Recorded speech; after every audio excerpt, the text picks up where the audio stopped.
You've seen them, not always in the spotlight, but always near the truth. The ones who move like shadows and speak in riddles, who bend the world not just through might, but always through mastery. Because mastery is the axis. Might may move the world, but mastery shapes it. It's what makes power meaningful and transformation real. The Jedi, the Bene Gesserit, the Aes Sedai, the White Lotus. They aren't just characters, they're keys, echoes of the Adept, the ones who remember. This isn't just myth, it's a map, one that might just lead you home. This is Magus in the media, where myth, magic, and memory converge to reveal the truths we bury deep into our stories. Across sacred lands and forgotten temples, from the Eleusinian mysteries to the Himalayan monasteries, there has always been a current beneath the surface, a rhythm of awakening, a path of remembrance. The Adept is not defined by power, but by presence, not by domination, but by discipline. This path has been known by many names: the Way, the Tao, the Great Work. It appears in whispers from priesthoods and is encoded in alchemical texts. It isn't taught, it's lived, and it isn't entered through ambition, but through the door of silence. As Manly P. Hall once wrote, initiation is not a ceremony, it is a process, a journey into the deeper self. Let's look at 4 reflections of this archetype. Modern myths carrying timeless memories. The Jedi are guardians of harmony. Their path is shaped not by conquest, but by attunement, by listening to the Force, an energy field that flows through all of life. The Force is more than magic. It's the Tao, the breath of the cosmos, the golden thread in Hermetic thought. When the Jedi fall, it's not due to weakness, but imbalance, fear, separation. Their wisdom reminds us that the real war is always within, between emotion and peace, chaos and clarity.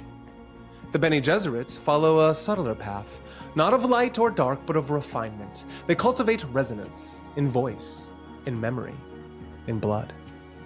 Through the Prana Bindu, they become sovereign over the body and stewards of ancestral memory. Their initiation is through fire, pain, perception, silence. Paul doesn't rise by fate, but by trial, by surrendering to forces older than language. The Aes Sedai draw from the wheel itself. The one power flows through them like the pulse of the pattern. They walk a razor-thin line between surrender and control, between the flame and the void. Their strength isn't just magic, it's poise. Pressure without panic, stillness without stagnation. To channel is to align, to become a vessel, not an owner.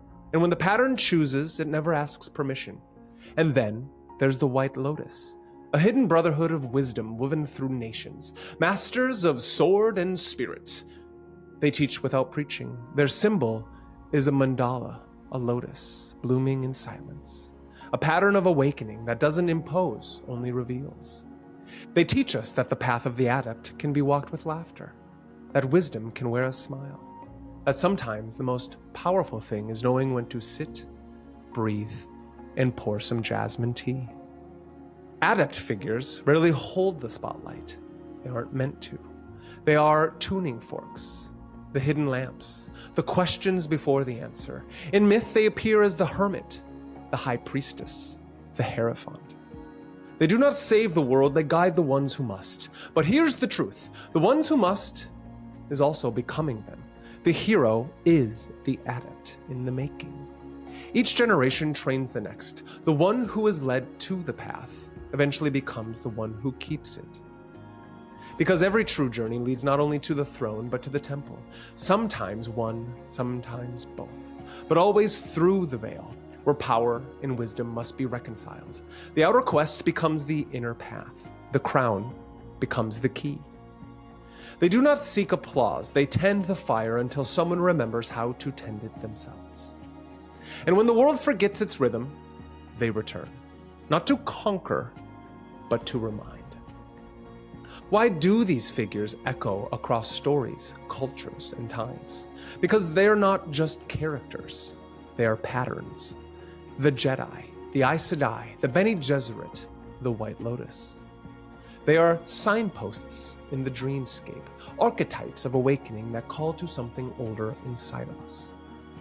Maybe you feel it, a shiver, a knowing, the whisper that you've walked this path before. That is not fiction, that is memory. And memory is the first step of initiation. So the next time you see a Jedi meditate or a Bene Gesserit speak with a voice that bends reality, or an Aes Sedai embrace the source, the one power, or Iroh speaking in riddles over some tea, don't just admire them.